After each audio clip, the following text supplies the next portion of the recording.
당장 멈춰요. 제정신입니까? 승인 내용과 다르잖아요. 사고 나는 걸 보고 싶어 환장했어요? 이 공사 내 눈에 힘이 들어가도 절대 안 됩니다. 충격입니다. 미국 중부의 심장, 시카고가 멈췄습니다. 기록적인 북극 한파로 변전소가 터지며 도시 전체가 암흑에 잠겼고 도로 위는 추위에 방전된 전기차들이 뒤엉켜 완전히 마비되었습니다. 사람들은 살인적인 추위와 고립 속에서 공포에 떨고 있습니다. 최첨단 기술이 지배하던 도시가 추위와 정전에 무너져 내린 그날 밤, 모두가 얼어붙고 있을 때 전기가 없어도 홀로 뜨겁게 살아 숨쉬는 방이 있었습니다. 미국 공무원이 건물을 무너뜨릴 돌덩이라며 공사를 중단시켰던 바로 그곳. 하지만 그 돌덩이가 13만 가구를 얼어붙게 만든 재난 속에서 유일한 구원이 될 줄은 아무도 몰랐습니다. 물에 뜨는 돌, 그리고 시카고를 구한 한국의 바닥 이야기. 지금 시작합니다. 여러분께 더 많은 감동을 전해드리고 싶은데 구독과 좋아요 눌러주시면 제가 더 힘내서 좋은 이야기 많이 찾아올게요. 반갑습니다. 저는 시카고 건축국에서 구조안전심의를 총괄하고 있는 아서 벤스입니다. 이 바닥에서 제 이름은 공포 그 자체로 통합니다. 건축가들과 시공사들 사이에서 저는 시카고의 저승사자, 혹은 오차 없는 강철 저울이라는 별명으로 불리고 있습니다. 융통성이라고는 찾아볼 수 없는 꽉 막힌 성격 탓에 제 눈에 흙이 들어가기 전까지는 규정에서 단 1mm라도 벗어난 건물에 도장을 찍어주는 법이 없기 때문입니다. 특히 저는 건물의 무게, 즉 하중에 대해서라면 병적일 만큼 집착하고 또 집착합니다. 제가 이렇게 유별난 원칙주의자가 된 데에는 그럴 수밖에 없는 이유가 있습니다. 바람의 도시라 불리는 시카고는 거대한 미시간호 옆에 물렁물렁한 진흙 지반 위에 세워진 도시입니다. 겉보기엔 화려한 마천루들이 솟아있지만 그 아래는 언제든 무거운 건물을 집어삼킬 준비가 된 연약한 땅이죠. 여러분은 과거 시카고의 건물들이 무게를 이기지 못해 땅속으로 가라앉았던 역사를 아십니까? 저는 30년 전 집안 치마로 건물이 기울어지는 사고 현장에서 뼈저리게 배웠습니다. 시카고에서 건물이 무겁다는 것, 그것은 집안이 약한 호숫가에서 곧 붕괴를 의미한다. 그날의 공포 속에서 저는 이 명제를 가슴에 새겼습니다. 오늘 저는 한국건설사가 짓고 있다는 주상복합 단지 K-레이크뷰 현장에 예고 없는 불시 점검을 나왔습니다. 이곳은 미시간호 바로 옆이라 집안이 약해 제가 안전을 이유로 수차례나 허가를 반려했던 곳이었습니다. 한국 측에서 초경량 바닥재라는 신기술을 쓰겠다는 조건으로 간신히 조건부 승인을 내주었죠. 그런데 현장에 도착하자마자 저는 제 두 눈을 의심할 수밖에 없었습니다. 현장 입구에는 육중한 레미콘 트럭들이 줄지어 서 있었고 거대한 펌프카는 쿵쿵거리는 소음과 함께 회색 반죽을 건물 안으로 쉴 새 없이 뿜어내고 있었기 때문입니다. 저 걸쭉하고 무거워 보이는 회색 반죽은 삼척동자가 봐도 시멘트가 분명했습니다. 40층짜리 건물 바닥 전체에 그 무거운 돌덩이를 깐다고 생각하니 등골이 오싹해지고 식은땀이 흘렀습니다. 만약 이 상태로 건물을 올린다면 저 무거운 바닥판들이 건물을 짓눌러 집안 치마를 일으키고 결국 건물이 기울어질 게 뻔했습니다. 그것은 시공이 아니라 미필적 고의에 의한 살인 행위나 다름없어 보였습니다. 분노가 머리끝까지 치밀어 오른 저는 이성을 잃고 펌프카 앞으로 달려가 고래고래 소리를 질렀습니다. 당장 멈춰요. 여기가 어딘 줄 알아요? 이 물렁한 땅에 시멘트를 부어? 다 죽일 셈입니까? 제 서슬퍼런고함에 현장의 인부들이 동작을 멈췄고 안전모를 쓴 한국인 현장 소장이 헐레벌떡 뛰어왔습니다. 그의 명찰에는 김 소장이라는 이름이 적혀 있었습니다. 담당관님, 진정하세요. 이건 사전에 승인받은 기포 콘크리트입니다. 변명하지 마세요. 설계도엔 경량이라더니 시멘트를 들이붓고 있잖아. 이건 속에 기포가 들어있어서 물에 뜰 만큼 가벼운 신소재입니다. 콘크리트가 가볍다는 게 말이 됩니까? 어디서 약을 팔아요? 제발 제 말을 좀 들어보세요. 이건 한국만의 독자적인 온돌 기술입니다. 그의 구차한 해명은 더 들을 가치도 없었습니다. 시멘트가 물에 뜬다니 세상 천지에 그런 허무맹랑한 소리가 어디 있겠습니까? 저는 품 안에서 건축국 공무원의 권한 중 가장 강력한 무기인 빨간색 딱지, 즉 작업 중지 명령서를 꺼내 들었습니다. 그리고 보란듯이 현장의 메인 기둥 한가운데에 그 딱지를 철썩 붙여버렸습니다. 붉은색 경고문이 미시간호의 칼바람에 펄럭였습니다. 제 판단은 확고했습니다. 이 무거운 돌덩이를 싹 걷어내고 가벼운 나무 마루를 깔지 않는 한 이 현장은 단 한 발자국도 미래로 나아갈 수 없을 것이라고 저는 확신했습니다. 작업이 중단된 현장 사무소의 공기는 바깥의 눈보라만큼이나 얼음장처럼 차갑게 식어 있었습니다. 억울함이 가득한 표정의 한국인 소장. 김 씨는 제 책상 위에 울퉁불퉁하게 생긴 돌조각 하나를 쿵 하고 올려놓았습니다. 그는 이것이 자신들이 바닥에 깔고 있는 기포, 콘크리트가 굳었을 때의 실제 모습이라며 선입견을 버리고 직접 눈으로 확인해보라고 강변했습니다. 저는 팔짱을 낀 채 의심 가득한 눈초리로 그 회색 덩어리를 노려보았습니다. 겉보기에는 영락없는 거칠거칠한 시멘트 덩어리였지만 안경을 고쳐 쓰고 자세히 들여다보니 표면에 아주 미세한 구멍들이 숭숭 뚫려 있는 것이 보였습니다. 마치 구멍이 많은 제주의 현무암이나 주방에서 쓰는 스펀지처럼 말입니다. 김 소장은 답답하다는 듯 손짓을 섞어가며 열변을 토하기 시작했습니다. 그의 설명에 따르면 이 기술은 시멘트 반죽에 특수한 거품을 인위적으로 섞어서 만드는 공법이라고 했습니다. 보통 콘크리트라면 자갈이나 모래 같은 무거운 골재를 잔뜩 넣어 강도를 높이는 것이 상식이지만 이 한국식 공법은 오로지 시멘트와 물, 그리고 거품을 만드는 특수 기포제만을 배합해서 만든다는 것이었죠. 그는 확신에 찬 표정으로 이 방식이 일반 콘크리트 무게의 5분의 1밖에 나가지 않는 그야말로 혁신적인 경량화 기술이라고 강조했습니다. 그의 주장은 여기서 그치지 않았습니다. 저 수많은 미세한 공기 구멍들이 층간소음을 스펀지처럼 흡수하는 것은 물론이고 바닥 난방의 열기를 밖으로 빠져나가지 못하게 가두는 뛰어난 단열재 역할까지 수행한다고 침을 튀기며 설명했습니다. 그는 이것이야말로 한국이 자랑하는 최신 온돌 시스템의 핵심 기술이며 시카고처럼 춥고 지반이 약한 지역에서 건물의 무게를 줄여줄 수 있는 가장 안전하고 효율적인 대안이라고 목소리를 높였습니다. 하지만 제 귀에는 그저 원가를 절감하기 위해 비싼 재료를 빼먹은 꼼수, 그 이상도 이하도 아니게 들렸습니다. 상식적으로 한번 생각해 보십시오. 거대한 건물을 지탱해야 할 단단한 건축 자재의 공기 반, 재료 반을 섞다니요. 이건 튼튼한 뼈대를 만드는 게 아니라 입에 넣으면 사르르 녹아버리는 구멍 뚫린 과자를 만드는 것과 다를 바가 없어 보였습니다. 저는 그가 내밀은 샘플을 검지로 툭 쳤습니다. 탁 하는 소리가 가볍게 울렸습니다. 속이 텅 비었으니 당연히 내구성이 약할 것이고 강풍이라도 불면 과자 부스러기처럼 바스라져서 가루가 될 게 뻔해 보였기 때문입니다. 저는 김 소장을 향해 단호한 표정으로 고개를 저었습니다. 당신들이 말하는 그 거품 섞인 돌덩이가 한국에서는 통했을지 몰라도 바람이 거세기로 소문난 시카고의 건축법 앞에서는 어림도 없는 소리라고 일축했습니다. 콘크리트는 무조건 무겁고 꽉 차 있고 단단해야 한다. 이것이 제가 지난 30년 동안 건설 현장에서 흙먼지를 마시며 배운 불변의 진리이자 신앙이었습니다. 가벼운 콘크리트라는 말장난으로 제 눈을 속이려 하다니. 저는 이 한국 건설사가 안전을 담보로 돈을 아끼려는 부도덕한 기업이라고 낙인 찍었습니다. 당장 저불량 자재들을 걷어내지 않으면 시공 면허를 취소시키겠다는 으름장을 놓고 저는 차가운 사무소를 박차고 나왔습니다. 그것이 시민들의 안전을 지키는 길이라고 믿어 의심치 않았기 때문입니다. 며칠 뒤 시카고의 밤하늘은 평소와 달리 불길한 기운으로 가득 차 있었습니다. 기상청에서는 북극 소용돌이가 내려온다며 경보를 울렸고 저는 한국 건설사가 몰래 공사를 재개하지는 않는지 감시한다는 명분으로 늦은 시간까지 현장 사무소에 남아 있었습니다. 미시간호의 칼바람이 창문을 덜컹거리게 만들던 그 시각, 창밖을 내다보던 저는 믿을 수 없는 광경을 목격했습니다. 저 멀리 변전소 쪽 하늘에서 마치 마른 하늘에 날벼락이 치듯 시퍼런 섬광이 번쩍이더니 고지어 고막을 찢는 듯한 굉음이 도시를 뒤흔들었습니다. 기록적인 한파로 인한 전력 과부하를 견디지 못하고 변전소가 터져버린 것이었습니다.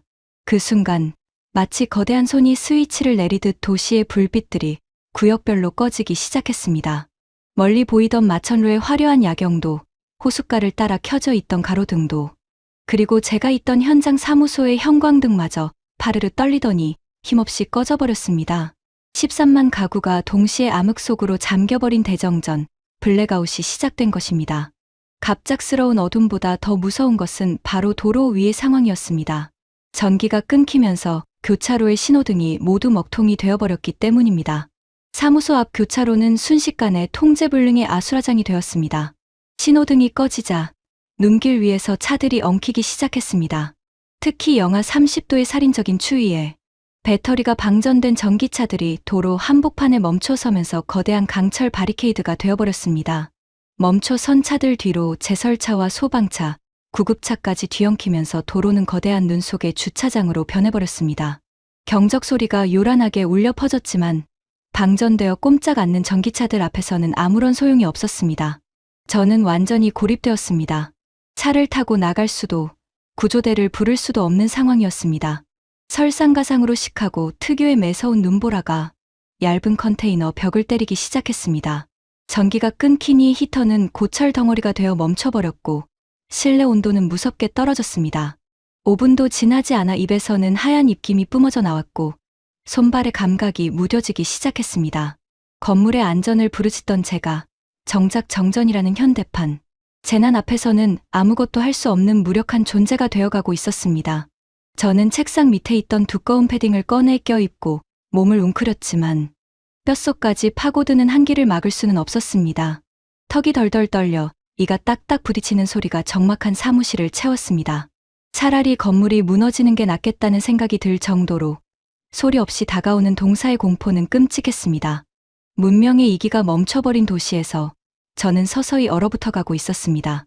전기가 끊긴 현장 사무소는 거대한 철제관이나 다름없었습니다. 시카고의 겨울밤은 단순히 기온이 낮은 게 아닙니다. 윈디시티라는 악명답게 호수에서 불어오는 살인적인 칼바람이 체감 온도를 영하 50도까지 끌어내립니다. 그 무자비한 냉기가 얇은 샌드위치 판넬로 지어진 가건물의 벽을 뚫고 들어오는 데는 채 10분도 걸리지 않았습니다. 윙윙거리며 돌아가던 온풍기가 멈추자 사무실 안의 공기는 순식간에 무겁게 가라앉았고 제 입에서는 하얀 입김이 가늘게 새어나오기 시작했습니다. 저는 본능적으로 몸을 웅크렸습니다. 책상 아래에 구겨져 있던 비상용 담요를 꺼내 어깨에 둘렀지만 몸 안쪽에서부터 올라오는 떨림을 멈출 수는 없었습니다. 창밖은 여전히 답답한 풍경이었습니다. 짙게 깔린 눈보라 속에서 교차로를 가로막은 수십 대의 차량들은 눈 속에 파묻혀가고 있었습니다. 그 하얀 눈무덤들이 마치 도시의 묘비처럼 느껴졌습니다. 저 방전된 차들이 길을 막고 있는 한 경찰차도 구급차도 들어올 수 없다는 사실이 저를 더 깊은 무력감으로 몰아넣었습니다.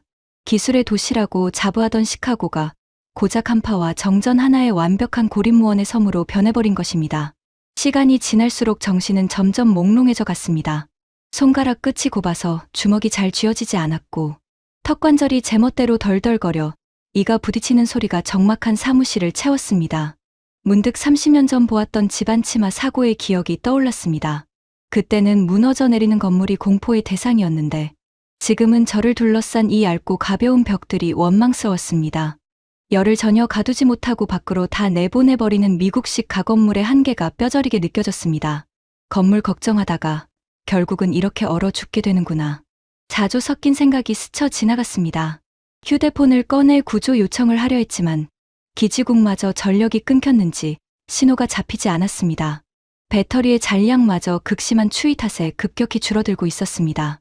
화면 귀퉁이의 숫자가 1%로 바뀌는 것을 보며 저는 휴대폰을 내려놓았습니다. 서서히 다가오는 한기 속에서 저는 가족들의 얼굴을 떠올리며 눈을 감았습니다. 이대로 잠들면 영영 깨어나지 못할 수도 있다는 생각에 정신을 차리려 애썼지만 천근만근 무거워진 눈꺼풀을 들어 올릴 힘조차 남아있지 않았습니다. 문명의 이기가 멈춰버린 도시에서 인간이란 존재가 기계의 도움 없이는 얼마나 나약한지 처절하게 깨닫는 밤이었습니다. 차라리 두꺼운 돌집이라도 있었다면 적어도 이 살을 애는 칼바람이라도 막아주었을 텐데 제가 그토록 혐오하고 반대했던 그 무거움이 사무치게 그리워지는 아이러니한 순간이었습니다. 그때였습니다. 누군가 사무소의 얇은 철문을 두드리는 소리가 들렸습니다. 바람 소리인가 싶어 고개를 들었지만 소리는 분명하고 규칙적이었습니다. 뻣뻣해진 몸을 일으켜 간신히 문고리를 돌려 문을 열자 그곳에는 두꺼운 점퍼를 목까지 올려 입은 한국인 현장 소장 김 씨가 서 있었습니다. 그의 얼굴은 눈보라에 맞아 붉게 얼어 있었고 온몸은 눈사람처럼 하얗게 변해 있었습니다. 그는 웅크리고 있는 저를 보더니 걱정스러운 표정으로 제 팔을 부축했습니다. 여기서 밤새 떨고 있다간 동사한다며 난방은 안 되지만 바람이라도 피할 수 있는 곳으로 가자고 이끌었습니다. 저는 굳어버린 몸을 그에게 의지한 채 밖으로 나왔습니다. 도로는 여전히 꽉 막혀 있었습니다. 주인 잃은 차들이 흉물스럽게 눈 속에 박혀 있어 이동하는 것은 불가능했습니다. 김 소장은 저를 부축하고 눈보라를 뚫으며 걸어가기 시작했습니다. 미시가노의 칼바람이 얼굴을 스치고 지나갔지만 옆에서 부축해주는 사람의 온기 덕분에 조금은 견딜만 했습니다. 우리가 향한 곳은 건설 현장 한쪽에 미리 지어놓은 견본주택, 즉 모델하우스였습니다. 저는 의아했습니다. 전기가 끊긴 건 저곳도 마찬가지일 텐데 굳이 저기로 가는 이유가 무엇일까? 그저 벽이 두꺼워서 바람을 더 잘 막아주는 것일까? 강한 의구심이 들었지만 입이 얼어붙어 질문조차 할 수 없었습니다. 5분 남짓 걸었을까요? 체감상으로는 훨씬 길게 느껴지는 눈길을 헤치고 드디어 모델하우스의 육중한 현관문 앞에 도착했습니다. 김 소장이 도어록을 열고 문을 활짝 열어젖혔습니다. 그리고 그 순간 저는 제 피부에 와닿는 공기의 질감이 완전히 달라지는 것을 느꼈습니다. 훅 하고 끼쳐오는 훈훈한 기운. 그것은 히터가 뿜어내는 건조하고 인위적인 열풍이 아니었습니다. 마치 볕이 잘 드는 양지에 서 있는 것처럼 부드럽고 묵직하게 감싸오는 은은한 온기였습니다. 저는 홀린 듯이 안으로 발을 들여놓았습니다. 밖은 눈보라치는 지옥이었는데 문 하나를 사이에 둔 이곳은 마치 딴 세상 같았습니다. 어둠 속에서 습관적으로 벽 스위치를 눌러보았지만 역시나 전등은 켜지지 않았습니다. 전기가 들어오지 않는다는 뜻이었습니다. 히터 소리도 보일러 돌아가는 소리도 들리지 않는 완벽한 정막 속이었습니다. 기계 소음 하나 없는 이 고요한 공간이 어떻게 이런 온기를 품고 있는 걸까요? 저는 믿을 수 없다는 눈으로 김 소장을 쳐다보았습니다. 그는 아무 말 없이 바닥을 손가락으로 가리켰습니다. 신발을 벗고 올라가 보라는 무언의 신호였습니다. 저는 구두를 벗어두고 양말 신은 발로 마루 위를 조심스럽게 디뎠습니다. 그 순간 발바닥을 타고 전해지는 포근한 감각에 저도 모르게 안도의 한숨을 내쉬었습니다. 차가워야 할 바닥이 미지근하면서도 따뜻했습니다. 단순히 실내 공기가 훈훈한 게 아니라 바닥 자체가 열을 품고 있는 것이 분명했습니다. 마치 누군가 아랫목에 이불을 덮어두었다가 걷어낸 자리처럼 기분 좋은 온기가 발바닥의 혈관을 타고 꽁꽁 언다리 위로 퍼져 올라왔습니다. 이것은 마법이 아니었습니다. 하지만 제 상식으로는 도저히 설명할 수 없는 전기가 끊긴 밤의 기적이었습니다. 저는 체면을 차릴 겨를도 없이 그대로 바닥에 주저앉았습니다. 아니, 아이의 등을 대고 대자로 누워버렸습니다. 엉덩이와 등, 그리고 어깨뼈를 통해 전해지는 그 은은한 열기는 긴장으로 굳어있던 제 근육을 부드럽게 풀어주었고 추위에 떨던 제 심장을 진정시켜 주었습니다. 마치 따뜻한 물이 담긴 욕조에 몸을 담근 듯한 안락함이었습니다. 저는 바닥을 손바닥으로 쓸어보았습니다. 분명 딱딱한 돌바닥일 뿐인데 이 돌은 마치 살아있는 생물체처럼 미열을 뿜어내고 있었습니다.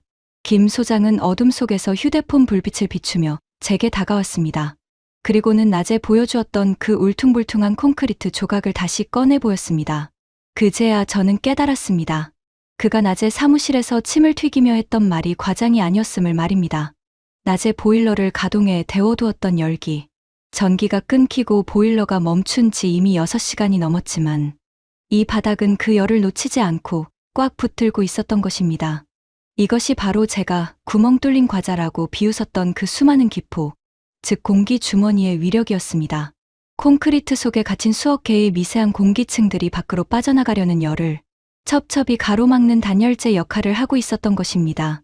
일반 콘크리트였다면 이미 차갑게 식어버렸을 시간이지만 이 한국식 기포 콘크리트는 열을 품은 채 거대한 열 저장소가 되어 저를 지켜주고 있었습니다.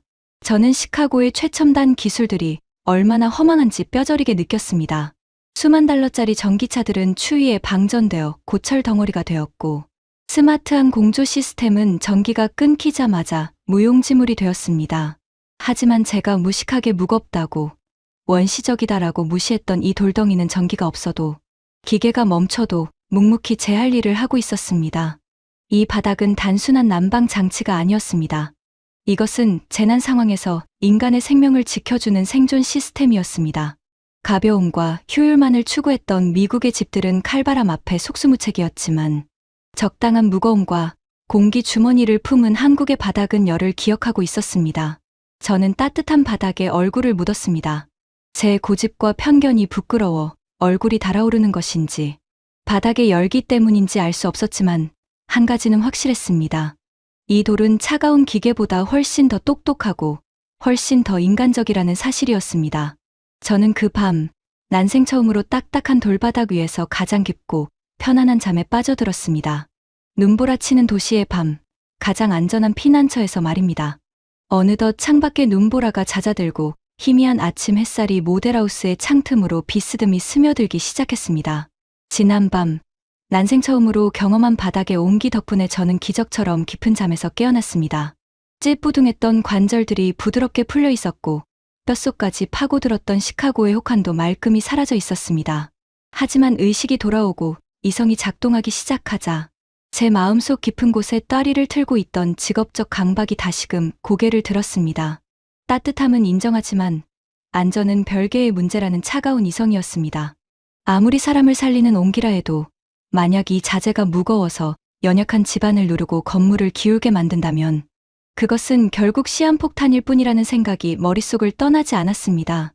30년 전 시카고의 집안 침하, 사고의 악몽이 그 묵직한 콘크리트의 공포가 다시금 저를 괴롭히기 시작한 것입니다.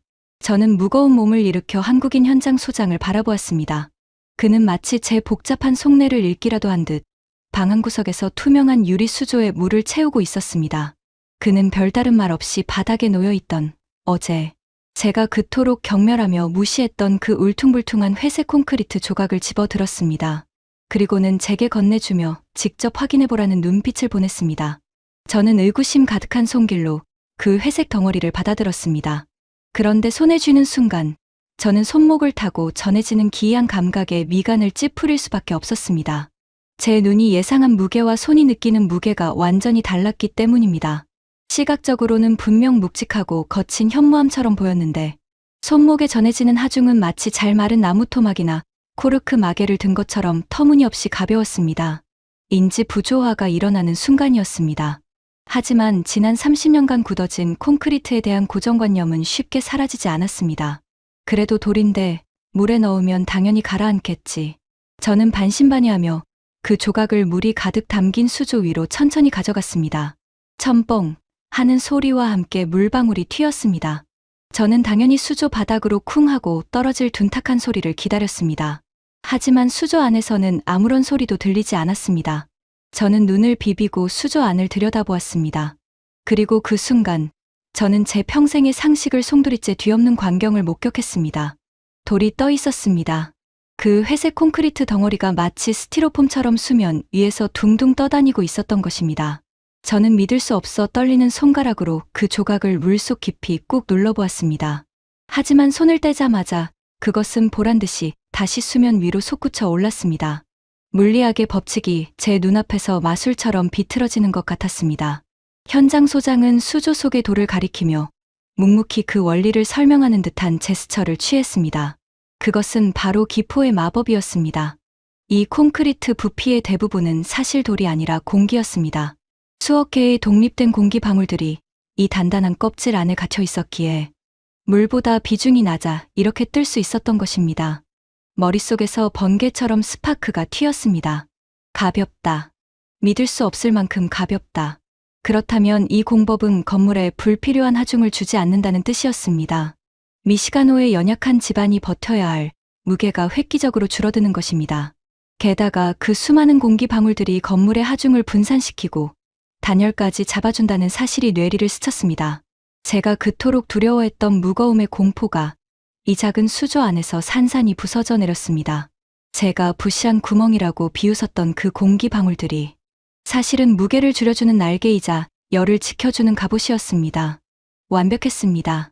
이것은 단순한 건축 공법이 아니었습니다. 집안 침하의 공포와 추위의 고통을 동시에 해결할 수 있는 시카고가 그토록 찾아 헤매던 해답이었습니다. 제 편견이 무너지는 소리가 들리는 듯 했습니다. 저는 물 위에 뜬 그 작은 돌조각을 하염없이 바라보며 지난 30년 동안 제가 쌓아올린 고집의 성벽을 스스로 허물었습니다. 오후가 되자 모델하우스 밖에서 기계음 소리가 들려오기 시작했습니다. 도로의 제설 작업이 끝나고 드디어 전기가 복구된 것입니다. 창밖을 내다보니 꽉 막혀 있던 도로 위로 견인차들이 들어와 멈춰섰던 전기차들을 하나둘씩 치우고 있었습니다. 문명의 이기들이 다시 작동하기 시작했지만 제 마음속의 우선순위는 이미 완전히 바뀌어 있었습니다. 다시 돌아가는 기계들의 소음이 오히려 낯설고 시끄럽게 느껴졌습니다. 저는 현장 소장의 안내를 받으며 다시 사무소로 내려왔습니다. 전기가 들어와 다시 윙윙거리며 돌아가는 온풍기의 건조한 바람이 피부에 닿자 불쾌감이 밀려왔습니다. 지난밤 바닥에서 느꼈던 그 묵직하고 편안한 온기와는 비교조차 할 수 없는 얄팍하고 인위적인 열기였습니다. 제 책상 위에는 며칠 전 제가 분노에 차서 작성했던 시공면허 취소 건의안과 공사 연구 중단 명령서가 덩그러니 놓여 있었습니다. 그 붉은색 도장이 찍힌 서류들은 저의 오만함과 무지를 증명하는 부끄러운 증거물이었습니다. 저는 그 서류들을 집어들었습니다. 그리고 망설임 없이 양손으로 잡고 반으로 찢어버렸습니다. 찍 하는 종이 찢어지는 소리가 사무실의 정적을 갈랐습니다. 현장 소장이 놀란 눈으로 저를 쳐다보았지만 저는 개의치 않고 찢어진 종이 조각들을 휴지통에 던져 넣었습니다. 그리고 서랍에서 새하얀 종이를 꺼내 펜을 들었습니다. 펜 끝이 종이 위를 달리기 시작했습니다. 저는 단순히 공사 재개를 승인하는 것에 그치지 않았습니다. 떨리는 손으로 작성한 보고서의 제목은 시카고 연약지반 안정성 및 에너지 효율 향상을 위한 신기술 도입 권고안이었습니다. 이것은 단순한 허가증이 아니었습니다. 이 한국식 기술을 우리 도시의 새로운 건축 표준으로 삼아야 한다는 제 30년 공직 생활의 모든 신뢰를 건 추천서였습니다. 우리는 그동안 너무 오만했습니다. 첨단 센서와 반도체, 그리고 화려한 유리병만이 미래라고 믿었습니다. 하지만 진짜 기술은 전기가 끊겨도 사람을 지켜주는 것이어야 했습니다. 그들의 숨쉬는 바닥은 우리 도시가 잃어버렸던 가장 중요한 가치, 즉 생존과 안락함을 일깨워 주었습니다. 저는 자리에서 일어나 현장 소장에게 정중히 악수를 청했습니다. 투박하고 거친 그의 손을 맞잡자 지난밤 바닥에서 느꼈던 그 묵직한 온기가 다시 전해지는 듯했습니다. 말은 필요 없었습니다. 맞잡은 손을 통해 전해지는 진심 어린 존경과 감사의 마음이면 충분했습니다. 저는 그 순간 제 집의 차가운 마루를 걷어내고 이 물에 뜨는 돌을 깔아야겠다고 다짐했습니다. 그것이 저와 제 가족을 지키는 가장 현명한 방법임을 깨달았기 때문입니다. 그로부터 1년 뒤 완공된 K 레이크뷰는 시카고에서 가장 안전하고 에너지 효율이 높은 건물로 선정되었습니다. 하지만 저에게 가장 큰 기쁨은 시청에서 받은 표창장이나 상패가 아니었습니다. 은퇴를 앞둔 어느 겨울밤, 저는 제가 새로 입주한 이 아파트의 거실, 바닥에 앉아 따뜻한 차를 마시고 있습니다. 창밖에는 여전히 미시가노의 눈보라가 몰아치고 있지만 엉덩이 밑에서 올라오는 은은한 온기는 저를 포근하게 감싸줍니다. 기계 소음 하나 없는 고요함 속에서 저는 발바닥으로 전해지는 평화를 느낍니다. 혁명은 거창한 구호나 복잡한 코드가 아니라 바로 이 따뜻한 바닥에서 시작된다는 것을 저는 이제 온몸으로 이해하고 있습니다. 오늘의 이야기는 여기까지입니다. 차가운 바람의 도시 시카고에서 진짜 사람을 살리는 기술이 무엇인지 뜨끈한 아랫목이 그리워지는 시간이었습니다. 오늘의 이야기가 마음에 닿았다면 좋아요와 구독 부탁드립니다. 다음에도 더 깊은 이야기로 찾아뵙겠습니다. 시청해 주셔서 감사합니다.